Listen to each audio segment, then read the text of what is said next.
Israel Palestine जो conflict चल रहा है, जो वार चल रही है, उससे पहले ये उन अरब कंट्रीज और इजराइल में देखा गया। हाँ, सूर्य ग्रहण उन कंट्रीज में देखा गया था, बट भारत में वो नजर नहीं आया था।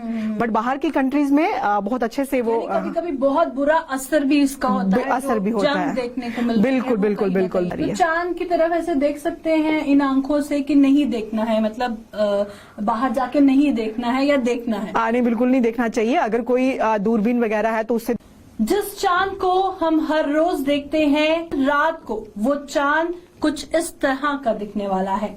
आपको मैं बता दूं कि जिस तरह से अब मून एक्लिप्स लगेगा, चंद्र ग्रहण लगेगा, उसका असर आपकी जिंदगियों पे किस तरह से होने वाला है, आपको क्या करना है, क्या नहीं करना है, क्या टाइमिंग्स इसकी रहेंगी, जानेंगे। मेरे साथ एस्ट्रोलॉजर डॉक्टर सरिता शर्मा ज्वाइन कर चुकी हैं। सबसे पहले तो आप बताइएगा कि ये जो मून एक्लिप्स है, बहुत अच्छा होने वाला है या कुछ बुरा भी हो सकता है? मैं आपको ये बता दूं कि कल 28 को जो है वो बड़ा मतभेद चल रहा है सब लोगों के बीच में कि ये 28 तारीख को लगने वाला है या 29 तारीख को लगने वाला है। तो ये जो चंद्र ग्रहण है ये 28 की रात को लग रहा है और 12 बजे के बाद डे चेंज हो जाता है, इसलिए 28 और 29 दोनों दिन आ रहे हैं।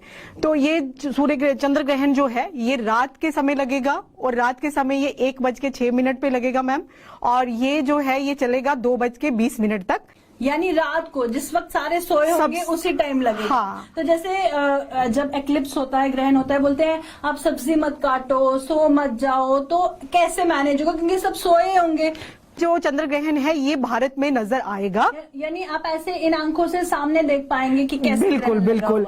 पार्शियल लूनर एक्लिप्स है ये। तो बताइएगा कि इस दौरान, क्योंकि आधी रात होगी, तो अगर कोई जागा भी होगा तो उसने क्या क्या चीजें हैं जो नहीं करनी है और क्या क्या चीजें हैं अगर वो जागा होगा तो वो कर सकता है? देखिए, जो वृद्ध लोग हैं हमारे घर में, वृद्ध अवस्था के लोग भी होते हैं, यंग बिल्कुल छोटे बच्चे भी होते हैं, और बहुत से घर ऐसे होंगे जिनमें प्रेग्नेंट फीमेल्स होंगी या गर्भवती महिलाएं होंगी, तो उनको बहुत विशेषकर ध्यान रखना है कि उनको कोई चीज काटनी नहीं है, उनको सोना नहीं है, उनको कोई चीज सिलनी नहीं है, कुछ जलाना नहीं है। और इस पीरियड में जो 1 घंटा 19 मिनट का जो पीरियड रहेगा, जिसमें चांद जो है वो उसके बीच में पृथ्वी की छाया जो पड़ेगी उसकी वजह से जो एक्लिप्स लगने जा रहा है, उस पीरियड में इन फीमेल्स को बहुत ध्यान रखना है और इस पीरियड में उनको कुछ भी काटना नहीं है। मंत्रों का उच्चारण कर सकती हैं, वो ओम नमः शिवाय मंत्र का जप कर सकते हैं, वो लोग ओम चंद्रमसे नमः मंत्र का जप कर सकते हैं, बैठ सकती हैं, चल सकती हैं, बट सो नहीं सकती हैं।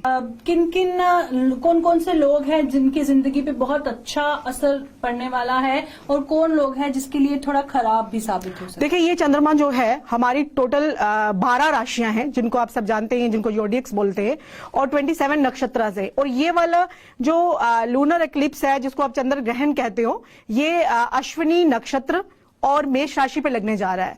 तो मेष राशि के लोग जो हैं, जो फर्स्ट राशि आप आती है जिसको आप एरियंस बोलते हो, एरीज जो होते हैं, उन लोगों पे ये काफी इफेक्ट होने वाला है। उनके स्वास्थ्य जो है, उनकी सेहत जो है वो खराब रह सकती है, इसलिए आप ओम नमः शिवाय मंत्र का जप करें। मैं तो सभी राशि वालों को यही बोलूंगी कि ओम नमः शिवाय मंत्र का जप करें, ओम चंद्रमसे नमः का मंत्र का जप करें, क्योंकि भगवान शिव ने चंद्रमा को अपने मस्तिष्क पे धारण किया हुआ है। तो अगर आप ओम नमः शिवाय का जप करते हैं तो इससे आपको सभी को बहुत बेनिफिट होने वाला है। और कितना कवर हो जाएगा मून ब्लैक शेडो से? लाइक हाफ कवर हो जाएगा? हाँ, नो 12%, बिकॉज ये पार्शियल है। तो जब भी पृथ्वी की छाया जब चंद्रमा पे पड़ती है तो 2 पोर्शंस पे पड़ती है। एक जो होता है, जो पहली छाया जो होती है वो इतनी गहरी नहीं होती है, बिल्कुल हल्की सी होती है, तो वो लगभग कोई 11:30 बजे वैसा शुरू हो जाएगा। लेकिन जिसमें मून गहरी छाया में आ जाएगा वो 1:45 होंगे, रात के 1:44 पे, और 1:06 से शुरू हो जाएगा चंद्र ग्रहण, जिसके ऊपर आपको बिल्कुल मंत्रों का उच्चारण करना है।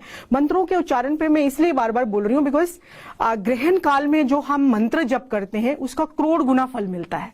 अगर आप एक माला का जप कर रहे हो 108 टाइम्स, तो अगर आप उसको ग्रहण टाइम में करेंगे तो उसका आपको कई गुना, करोड़ों गुना ज्यादा फल मिलता है। तो इसीलिए इसी बात पे स्ट्रेस दी जा रही है। लास्ट में बताइएगा एक्चुअली ये होता क्या है और कितने सालों के बाद आता है, या इस बार कितने साल के बाद? देखिए, ये 2023 का ये जो हमारा वर्ष है ये अभी खत्म होने वाला है और अभी अक्टूबर माह चल रहा है, तो ये इस वर्ष का लास्ट जो है वो चंद्र ग्रहण है।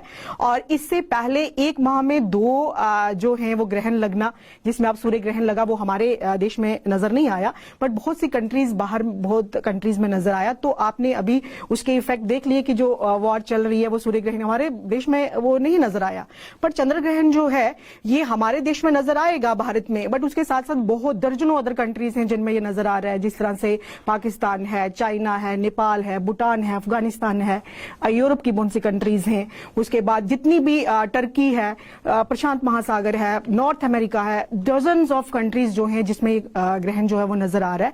बट एक ये है कि ये थोड़ा सा पार्शियल है, जिसमें आप 12% एरिया ही इसका कवर हो रहा है।